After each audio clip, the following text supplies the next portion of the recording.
Meus queridos, cá estamos nós para mais um vídeo. O meu nome é Diogo Borges e hoje venho compartilhar contigo uma das pedras basilares do entendimento astrológico que se chama de qualidades primitivas. Há muitas pessoas que também chamam qualidades primárias, mas eu acredito que em português o nome mais conhecido é primitivas, por isso eu vou falar de qualidades primitivas. É algo muito, muito simples, baseado em modelos da natureza e que nos ajudam a entender signos e planetas de uma forma extremamente com mais clareza, com mais interligação, vendo ligações que existem entre planetas e signos com, que se calhar estão ocultos, e com esta visão, com esta técnica, tu vais perceber que existe uma relação muito mais íntima entre certos signos, certos planetas. Isso vai-te ajudar a ter uma visão mais integrada do teu mapa astrológico e do mapa astrológico das pessoas que tu estudares, aprenderes, estiveres no fundo a praticar. Mas antes disso, deixa-me aqui assinalar uma coisa. Nós estamos no vídeo número 50. Desde o final de 2023, que eu criei o canal de Escola de Astrologia, mas começou assim a ter vídeos de uma forma mais ativa a partir de fevereiro. E desde aí já foram 50 partilhas, nós temos mais vídeos no canal, mas assim, vídeos estruturados, com princípio, com conhecimento, realmente no jeito de podcast. Já foram 50 vídeos e é um gosto contar aqui com os meus colegas a virem multiplicar o seu conhecimento aqui no canal com todos nós. Agradeço também a todos vocês que subscrevem o canal, deixam like, enviam mensagem, não é? Partilham este conhecimento com outras pessoas. A todos os colegas que virão ao canal de Escola de Astrologia, não é? Esta iniciativa tem tudo para continuar e eu vou continuar a gravar muitos vídeos, trazer muito conteúdo para que tu possas, no fundo, continuar aqui a expandir o teu conhecimento e, sobretudo, quero agradecer o apoio, não é? Eu acho que um projeto destes não se faz sozinho, claro que não se faz, e aos colegas, a vocês, subscritores, a todos os interessados, a quem apoia realmente este projeto, muito, muito obrigado, porque assim todos nós vamos, no fundo, conseguir aprender mais astrologia, divulgar mais astrologia e ter um entendimento cada vez melhor. Por isso, vamos embora, mais 50 vídeos e conto com a tua ajuda para promover, para divulgar aqui o Descobre Astrologia. Vamos falar então de qualidades primitivas. Vou trazer aqui um slide para nós, temos só uma referência, não é, mais gráfica, para entendermos isto que é extremamente simples. Nós todos vivemos aqui neste planeta maravilhoso que chama-se planeta Terra, não é? E este planeta Terra tem uma condição ambiental única. É verdade que já foram descobertos outros planetas com características semelhantes aos da Terra, que podem, não é, sustentar vida, albergar vida, mas até que se saiba, pelo menos de uma forma mais, não é, mais pública, temos aqui este planeta e este planeta tem uma condição atmosférica muito peculiar que permite que a vida nasça, não é? Que nós todos emergimos desta condição atmosférica. E esta condição atmosférica nós podemos, de uma forma, obviamente, umas lentes muito simplistas, olhar e tentar avaliá-la através de duas referências, duas réguas. Eu tenho uma régua da temperatura, não é? Do quente e frio, e tenho uma régua, entre aspas, da umidade, seco e úmido. Vamos perceber uma relação que existe entre o quente e o frio, o seco e o úmido. Quando nós aquecemos por exemplo, né, nós lavamos a roupa e vamos pôr a roupa no estendal para ela secar. Porquê é que ela seca? Por causa da temperatura, do quente. Então o calor tende a secar e o frio tende a umedecer, não é? Nós todos, não é? Por exemplo, a água anda debaixo de terra e aqueles ambientes são mais úmidos. Se nós expusermos a água ao sol, ela naturalmente vai evaporar. Então há uma relação que estabelece-se entre temperatura e umidade. Assim sendo, este modelo pode ser aplicado a várias coisas da nossa vida. Eu vou mostrar 3 ou 4 exemplos e acompanha-me, porque tu vais perceber que isto é quase fratal, não é? Parece que existe este padrão em tudo o que nós podemos fazer, dentro, interiormente e exteriormente. Então, vamos pensar no dia. Começa no nascer do sol, temos o ponto mais alto desse dia, pôr do sol e o ponto mais alto, entre aspas, ou o pico da noite, não é? O momento onde fica mais de noite. E assim sendo, nós vamos ter aqui o úmido, que vai marcar então este nascer do dia, não é? Nascer do sol. O seu ponto mais alto do sol vai-se marcar o sítio onde o dia é mais quente. Por último, o calor vai secando a umidade e vamos chegar ao pôr do sol com o ambiente seco. E no final, não é? Quando a noite estiver mais noite, entre aspas, nós temos o pico do frio. Entretanto, o frio vai criando a condição para a umidade existir. Nós, nascer do sol, temos outra vez um ambiente úmido.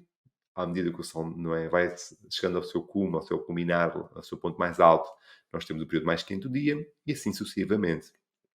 Então, mais uma vez, temos o quente, o frio, o seco e o úmido. Agora, vamos perceber que existem aqui estas partes intermédias, não é? Entre o úmido e o quente, eu vou ter aqui um período de quente e úmido. Entre o quente e o seco, eu vou ter aqui um período, uma fase de quente e seco. Entre o seco e o frio, vou ter aqui um momento de frio e seco. E, naturalmente, entre o frio e o úmido, eu vou ter aqui uma fase intermédia que está associada ao frio e úmido.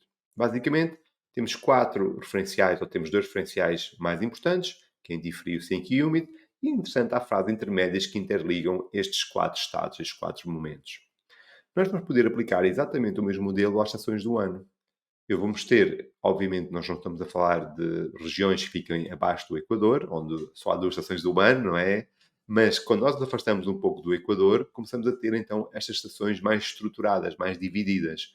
Vamos ter a primavera, que é caracterizada pela umidade, o verão é mais caracterizado pelo calor, o outono, principalmente o princípio do outono, é mais caracterizado pelo seco, pela secura, e o inverno é mais caracterizado pelo frio. E assim sucessivamente, vamos tendo as quatro estações, mais uma vez, temos as alturas intermédias, onde vamos interligando estes quatro momentos. E por último, eu gostaria só de realçar que nós podemos aplicar isso também ao nosso próprio processo de vida. Nós nascemos úmidos, não é? Nós nascemos dentro de uma bolsa, dentro de uma barriga, não é? Que tem água, temos lá a nosso, não é? Nós estamos extremamente úmidos. O calor, não é? Outro dia vi um vídeo que achei muito interessante, não é? Quando nós começamos, as células começam-se a multiplicar e diz como se fosse uma faísca, como se fosse um raio de luz que nasce e começamos a gerar calor. Na adolescência, atingimos o ápice do calor. É por isso que nós temos que comer muito, não é?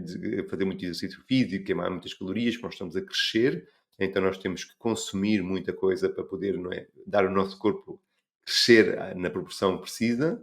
Na meia-idade começamos num processo de secagem, não é? Começamos a secar, é por isso que começam a aparecer as rugas, etc. A pele começa a ter mais dificuldade em reter a água e começamos num processo de secar. E à medida de secagem, e à medida que nós vamos aproximando da terceira idade, começamos a arrefecer. É por isso que muitas vezes as pessoas com mais experiência precisam de se aquecer mais, se agasalhar mais, ter mais frio, porque já não têm tanta capacidade de gerar calor e naturalmente o frio vai se instalando. E nós podemos pensar, mas isto aqui está bom, está mal, aqui não é bom, não é mau, não é? Porque se nós continuássemos sempre quentes, sempre no potencial máximo, nós provavelmente não chegaríamos tão longe da nossa vida, morreríamos muito mais cedo, porque desgastaríamos muito mais o nosso sistema. Então o calor é muito mais intenso, consome muito mais recursos e também destrói muito mais, não é? Cria muito mais consumo e o consumo naturalmente acaba por criar uma deterioração do meio e o frio tende a conservar. Também basta pensar, por exemplo, quando nós queremos conservar algo, colocamos esse algo no frigorífico, não é? Não colocamos ao sol. E quando nós queremos cozinhar algo, nós colocamos-lo no fogão para aquecer. Então o quente tende a catalisar, tende a dinamizar, tende a potencializar e o frio tende a conservar, como nós já vamos ver a seguir. Mas eu queria trazer aqui uma referência muito importante.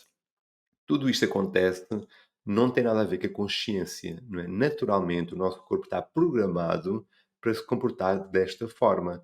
E quando não é, quando assim não é, normalmente desenvolvemos algum tipo de característica ou doença ou debilidade de saúde. Então nós todos seguimos um padrão, não é? Que pode ser aplicado ao dia, como pode ser aplicado ao ano, como pode ser aplicado durante uma vida e como pode ser aplicado a muitas coisas que acontecem na nossa vida, este ciclo úmido, vai aquecendo, depois vai ficando seco, depois vai ficando frio e naturalmente as coisas vão fluindo dessa forma. E nós até estava a pensar que nós poderíamos mesmo aplicar isso à questão dos negócios. Nós podemos pensar na umidade como se fosse a altura mais permeável. Por exemplo, quando nós temos uma ideia, estamos mais permeáveis a poder interagir, a poder dinamizar, a poder integrar coisas diferentes nessa nossa ideia.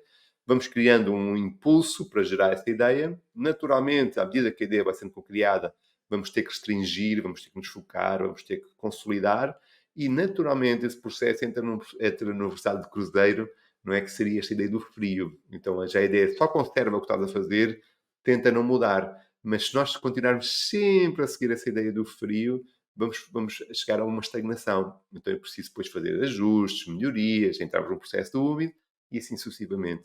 Então é isso que eu quero partilhar contigo. Este modelo de quente, frio, seco e úmido nós agora, obviamente, vamos nos focar mais na astrologia mas pode ser aplicado a tudo a nossa vida e dar-nos uma referência muito, muito, muito importante.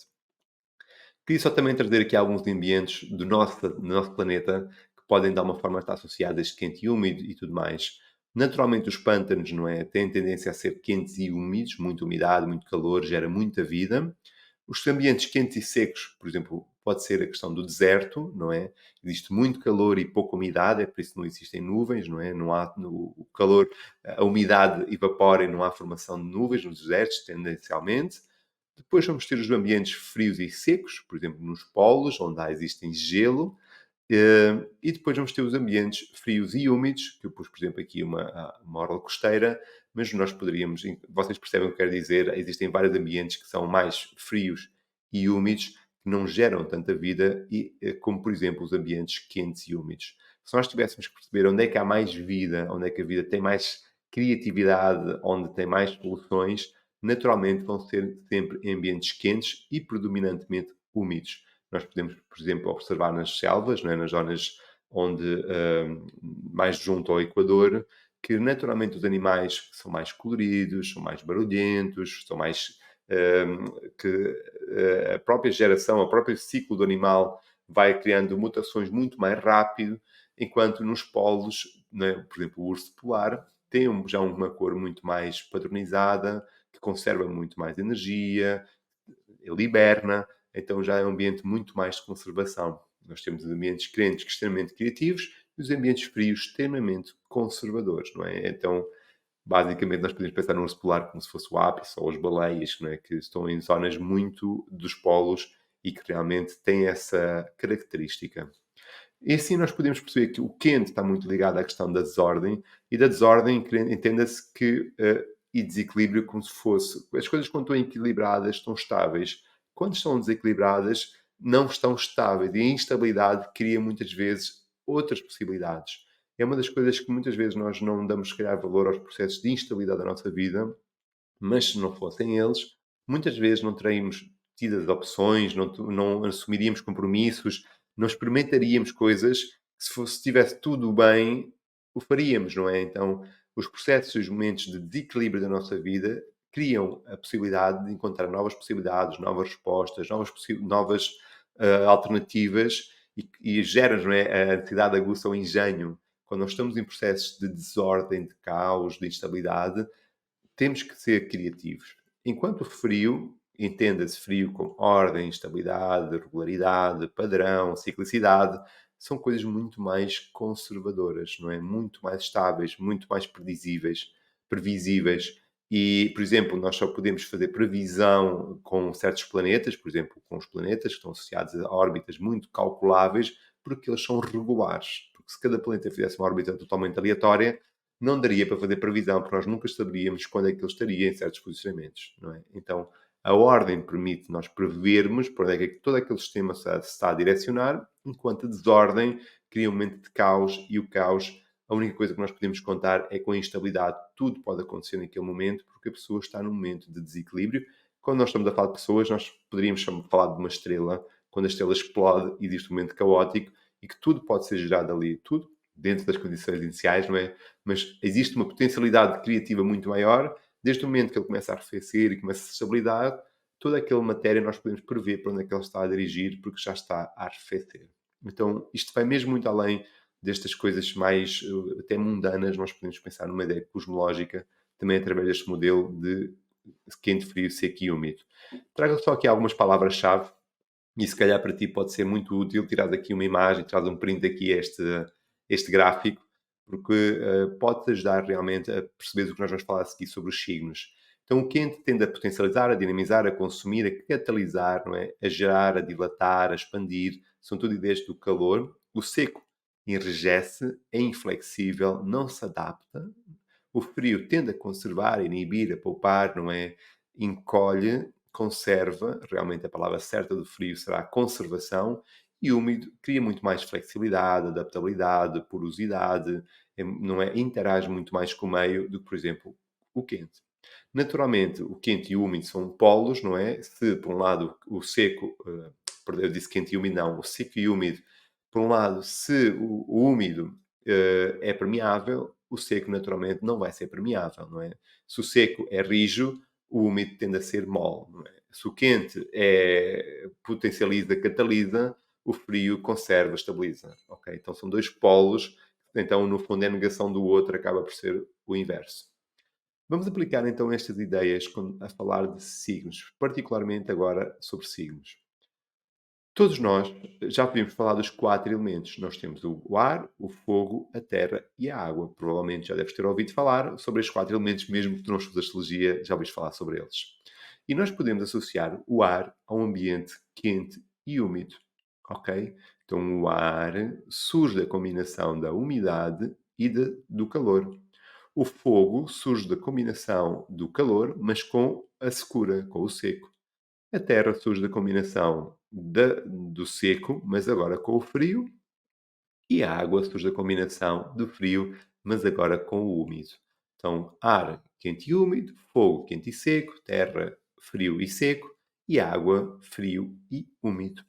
E também, entretanto, já deves ter descoberto que todos os signos podem ser associados a um elemento. Então, signos de fogo são Carneiro, Leão e Sagitário. Signos de terra, Touro, Virgem e Capricórnio. Signos de ar, Gêmeos, Balança e Aquário. E signos de água, Caranguejo, Escorpião e Peixe.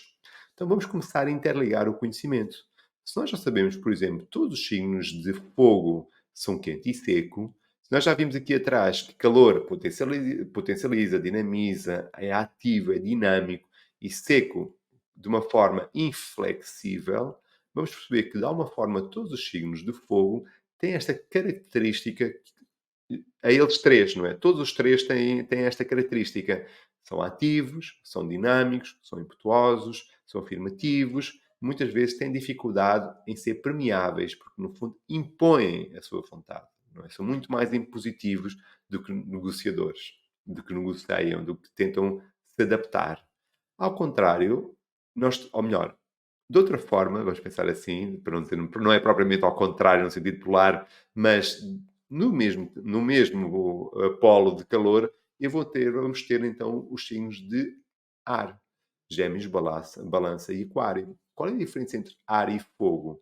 Vê lá ali nas tuas cábulas. Ar é úmido e fogo é seco. Então são signos, são dois elementos ativos, dinâmicos, catalisam, dilatam, expandem, arriscam, os dois, mas ar é muito mais permeável, é muito mais maleável, é muito mais adaptável, interage muito mais com o meio do que o fogo, que é muito mais impositivo, inflexível, firme. Boa? Vamos então olhar para os signos frios, terra e água, ou os elementos, neste caso, terra e água, com os signos touro, virgem e capricórnio, sendo os de terra, terra é frio e seco. Então nós temos uma ideia de conservação associada ao frio, de estabilidade, regularidade, do hábito, do permanente, não é? Frio, mas com o seco ainda se torna mais estável, contável, previsível, regular, inflexível. É por isso que, associado aos signos de terra, muitas vezes há uma inflexibilidade a poder negociar. É como quero, é desta forma, é desta maneira, tem esta característica, como está definida. Enquanto os signos de água são frios e úmidos. Então, caranguejo, escorpião e peixe, mais uma vez, partilham as ideias de frio, conservação, estabilidade, regularidade, mas com uma adaptabilidade, com uma permeabilidade, não é? Com uma integração do meio muito maior do que os terra, por serem úmidos. E isto, de uma forma, eu acredito que se tu começares a pensar a astrologia desta forma, e principalmente os signos, vai-te permitir fazer conexões entre os signos que não são propriamente imediatas. Por exemplo, e outro dia estava a fazer uma live, num ciclo de lives que eu tive a fazer no meu canal de YouTube, e nós estamos a falar exatamente sobre isso. O que é que os signos de fogo e os signos de terra têm de comum? É que ambos são secos. O que é que os signos de terra e de água têm em comum? É que ambos são frios. O que é que os de água e de ar têm em comum? É que são úmidos. E o que é que os de ar e de fogo têm em comum? É que são quentes. E isto permite-me interligar o conhecimento entre signos, e para entrar, obviamente, no signo, na casa, etc, tudo mais, mas permite-nos perceber que nós temos uma relação entre estes elementos que nos permite fazer muito mais conexões e que nos dá uma elasticidade muito maior simbólica, porque nós tanto queremos escrever cada signo. Eu só vai um bocadinho além do tema da gravação de hoje, da partilha de hoje, mas algo pode estar a pensar, então quer dizer que Leão, Sagitário e Carneiro é sempre a mesma coisa? Os três têm o mesmo tema? Não, não é. Carneiro é um signo cardial, Leão é um signo fixo, Sagitário é um signo mutável ou móvel. Então nós temos elementos e temos modalidades, não é? Então é outro vídeo, fica para outra gravação. Nós percebemos que existe uma variação entre signos do mesmo elemento através do período da estação do ano onde eles estão localizados. Carneiro, como está associado ao princípio da primavera, é um signo cardial. Leão, como é o meio do verão, é um signo fixo. E Sagitário, como é o final de outono, é um signo mutável. Fica para outro vídeo, fica para outra partilha. E já agora, se tu quisesses que eu faça uma partilha exatamente sobre isso, sobre modalidades, deixa nos comentários que eu terei todo o gosto em fazer então, esse vídeo para ti. Vamos aplicar este conhecimento das qualidades primitivas então aos planetas. Caso tu não saibas, que isto eu acredito que está mais associado à astrologia tradicional, não é um conhecimento mais tradicional da astrologia, todos os planetas podem ser associados também a uma qualidade primitiva. Eu estou, obviamente, a chamar Sol e Lua de planetas, porque na astrologia nós chamamos planetas, mas sabemos que são luminares e que não são planetas no sentido astronómico, mas no sentido astrológico, o Sol e a Lua também são associados ou são chamados de planetas. Mas vamos usar uma palavra mais ampla, os astros. Sol está associado ao quente e seco, a Lua ao frio e úmido. Faz todo o sentido e basta tu perceber um bocadinho de Sol e de Lua, vais perceber que há uma relação clara entre a afirmatividade do Sol e a permeabilidade, a receptividade da Lua, frio e úmido, quente e seco. O Mercúrio vai ser o planeta que é variável consoante o signo onde ele estiver colocado. O Mercúrio tem esta característica, não é? Que se vai adaptando às circunstâncias onde ele estiver posicionado.